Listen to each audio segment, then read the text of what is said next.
Numero kan mga nagagamit nin bisikleta como alternatibong paagi kan transportasyon sa syudad ni Naga, nagpapakol na sa 4,000 sigun sa Naga City Bicycle Board.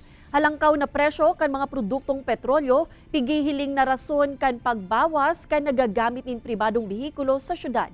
Uyan report. Haros sarong taon nang nagtatrabaho sa sarong food delivery company si Sean Hardinel. Puun kan maglaog sa nasambitan ng trabaho, bisikleta na ang sa iyang naging katuwang. Kanakalis na semana, plano na kuta ni Sean na mag-upgrade sa motorsiklo. Alagad.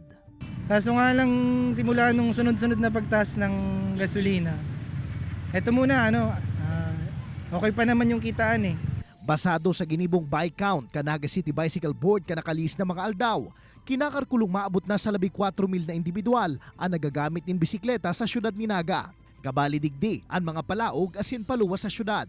Sigun kay Buboy Hernandez kanasambitan ng opisina, kadaklan sa saindang mga nanutaran ang bike to work o ang mga individual na nagagamit ng bisikleta pasiring sa trabaho. Dakula kasing bagay sa endema kung magagamit siya ng non-motorized.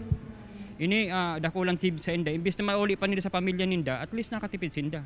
Dugang pa ni Hernandez, posible man na rason kan pagdakul nin mga nagagamit nin bisikleta pasiring sa trabaho, ang padagos na pagulantok ang presyo kan mga produktong petrolyo. Nanutaran man kaya kan opisina ang pagbawas sa numero kan mga pribadong lunadan sa mga tinampo sa syudad, na posible man subot resulta kan nasambitan ng problema. Kung kaya para sa siklista na si Lebron, sa pagbibisikleta, nakatipid ka na, naka-exercise ka pa. Ay po nagmotor ka kaya po, mas malang gasolina po waga kaya.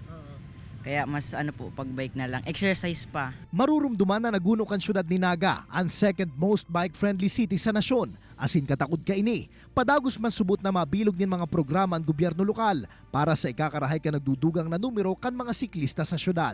Kaibanan si Carlo Abunita, Jesse Cruzat, Balitang Bicolandia.